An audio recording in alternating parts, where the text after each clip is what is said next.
This is the Horse Radio Network. This is episode 585 of Horse Tip Daily. A different horse tip, a different equine topic, a different equestrian expert every day. Horse Tip Daily brings the world of equine knowledge to you, one day at a time. Today's tip is brought to you by ECOGOLD, high-performance saddle pads and protective boots for your equine athlete.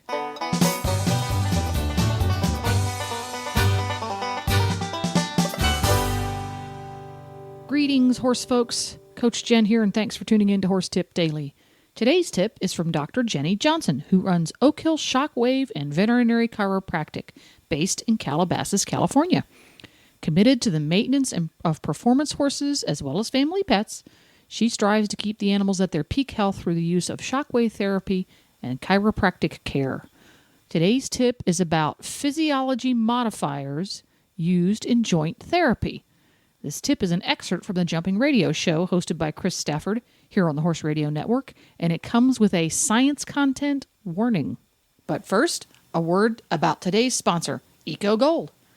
EcoGold is the leader in high-tech problem-solving saddle pads and horse boots. And how do they do it? Science. EcoGold uses different technologies and materials to solve different issues. Innovation for EcoGold means dumping the old-fashioned one-size-fits-all mentality. They've developed 5 different lines of saddle pads to address the most important issues for our equine athletes: friction, stability, fit, security, and comfort. And EcoGold knows your equipment needs to be user-friendly as well as effective, so their products are stylish and easy to care for. And they're made in their own factory in Montreal, Canada, so you can be sure the materials and workmanship are the absolute best. Ask for EcoGold saddle pads, protective boots, and coolers by name at your local tack store, or visit them online at ecogold.ca. Now, enjoy today's tip. Well, today we're going to be talking about physiology modifiers. And a number of these products are products that most of our listeners are probably familiar with. They're used intra-articularly or within the joint. And they include hyaluron-N, which is also referred to as HA or hyaluronic acid, polysulfated glycosaminoglycan, which is also known as Adequan. And then the third one we'll talk about will be toluidronate, which is known as Tildren. And these products, as I said, they fall into the category of physiology modifiers, and they're meant to influence cells within the musculoskeletal system. So the first one I'm going to talk about is hyaluron-N, or hyaluronic acid, which is commonly used intra-articularly or within the joints. It's been used and studied in horses and in humans since the 1970s. And most preparations are at a 1% concentration of hyaluron-N. The molecular weight varies considerably between products, and that's something that we'll talk about in a few minutes here in terms of the studies that have been done that have somewhat conflicting results. But in any event, they measure the molecular weight in Daltons, and just to give our listeners an idea of the variation, they range from 500,000 to 6 million Daltons in molecular weight. So that's a fairly large range. Now, hyaluron has been shown to interact with a specific receptor in the joint to modulate the cell proliferation, the migration of cells, and also gene expression. It's been shown to decrease the pro-inflammatory mediators, and it's also been shown to decrease the pain-producing neuropeptides that are common in joints and lead to disease frequently. I want to talk a little bit about some of the studies that have been done. Some of the studies have been done what's called in vitro, which means the study is basically done in a laboratory, not in a live animal. And then some of the studies have been done in vivo, which would be in a living animal. Now, the in vitro studies, or the lab studies, some of those have shown a positive effect on cartilage. It's also shown a decrease in one of the prostaglandins that plays a key role in the inflammatory process. And it's also been shown in the in vitro studies that the low and medium molecular weight products were not as effective as the high molecular weight products. And in the laboratory studies actually showed that those increased the inflammation present in the model. Now, we'll talk about that difference a little bit. It's also in the in vitro study showed that hyaluronan worked well when used in combination with steroids. Now, interestingly, in these in vitro studies, it also showed that the hyaluronan had very little effect against steroid-induced cartilage damage. So, kind of a little tricky point there. The hyaluronan can be useful when used with appropriate steroids in the joint, but if you're trying to treat cartilage damage that's caused by steroids, then it seems, at least in the laboratory studies, to not have a significant effect on that. Now, it has been shown to decrease the shear strain after an injury and probably therefore leading to a decrease in the post-injury trauma. And again, like I said, it's shown to have a positive effect when it's combined with steroids in treating joints. Now, in vivo, in the actual studies involving the live animals, talking about the molecular weight issue, there has not been shown to be any significant difference between the low molecular weight and the high molecular weight. And there's been several studies in the live animal model that have not shown any significant difference there. So early on, I think there was a great deal of importance attached to using high molecular weight products. I think that emphasis has been decreased in recent years, although I think there's still a tendency among clinicians to want to use the higher molecular weight products if possible. They tend to be a bit more expensive than the lower molecular weights, but I think there's a perception clinically that they may provide a more effective result. All of the various studies on hyaluronan have shown that there is significant improvement administering hyaluronic acid or hyaluronan to the horse. Now, it's also been shown in several studies in the horse that it will decrease cartilage damage and will actually have a protective effect on cartilage, and also potentially can decrease lameness. It's also been shown to be effective or beneficial when it's given systemically or given intravenously. In those studies, it's been shown to both decrease lameness and decrease inflammation.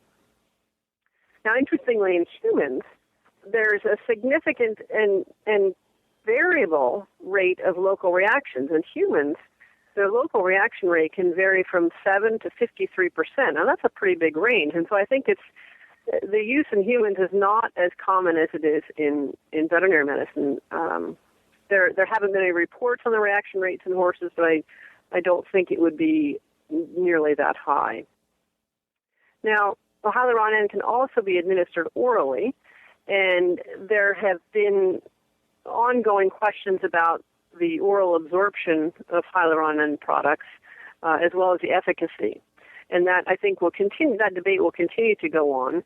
There has been at least one study that's shown that it appeared to be effective. There was a study done with 24 yearlings that had Hock OCD lesions, and these horses were treated with 100 milligrams per day of oral hyaluronan for 30 days, and those horses did show a significant reduction in joint effusion or swelling compared with those that were not treated. So overall, the hyaluronan in general, both the intra-articularly administered, the intravenous preparation, as well as potentially the oral products, it does appear that it's fairly effective in treating horses with joint disease and in decreasing articular cartilage degradation. And I think, again, most of our listeners are probably quite familiar with it. It's fairly widely used in clinical practice. Now, the next modifier that I'm going to talk about is polysulfated glycosaminoglycan. It's a mouthful, commonly abbreviated as PSGAG, and more commonly known as Adequan. Adequan is widely used. Again, it's widely used both intra-articularly and intramuscularly, although I would say probably much more widely used intramuscularly at this point. And again, in the laboratory studies, it's been shown to stimulate cartilage synthesis and to decrease the inflammatory mediators. The studies in the horse, in the live horse, have been somewhat variable. One study showed no significant difference compared to controls when you had an osteochondral defect or some type of defect in the cartilage. But another study that had actually a bony cartilage fragment showed that it significantly decreased the swelling in the joint and decreased other indicators of cartilage disease. And another study did show that it decreased lameness compared to giving a placebo. I think clinically, there's not much question that Adequan is thought to be very effective. In some cases, I think it's thought to be more effective than hyaluronic acid for subacute lesions or injuries that are more chronic as opposed to something that is acute onset. And I think in general, the hyaluronic acid may be perceived to be better in the acute stages of joint disease. Now, the third physiology modifier that I'm going to talk about is a product called toluidronate, and that is a newer entry onto the scene, more commonly known as Tildren. Now, Tildren is a biphosphonate compound. It's meant to inhibit osteoclastic function, and what that means is osteoclasts would be cells that break down bone, and they would be present in certain conditions where you have bone loss, sometimes from disuse or sometimes from a pathologic condition going on in the bone. So it's felt that the use of toluidronate or Tildren can help inhibit that activity, and also is thought to have a mild anti-inflammatory effect. It's been used in horses over the last 10 years, probably more so in Europe than here. Originally, it was given at a fairly low dose every day for 10 days. Now we've gone to giving it in a single dose, usually diluted in a liter of fluids given intravenously over about a 30-minute period. Usually those horses will also be pre-treated with Banamine because there was an early study that showed a low incidence of mild colic in some horses. So this product is a bit different than the other products I've spoken about in that this is given intravenously only. The hyaluronan could be given in the joint or intravenously or even orally, and the Adequan can be given in the joint or intramuscularly, whereas the Tildren is just given intravenously. Now, there are a number of studies that have been done on Tildren. One indicates that it is potentially bone sparing, and that study was done in horses that had a lower limb cast on one leg, which typically, because they're not using that leg, they would have a loss of bone density. And in this particular study, it was shown that the horses treated with toluidronate did not have as much of loss of bone density as those that were not treated. And then there have been 3 other studies that have kind of led to the justification of using it clinically.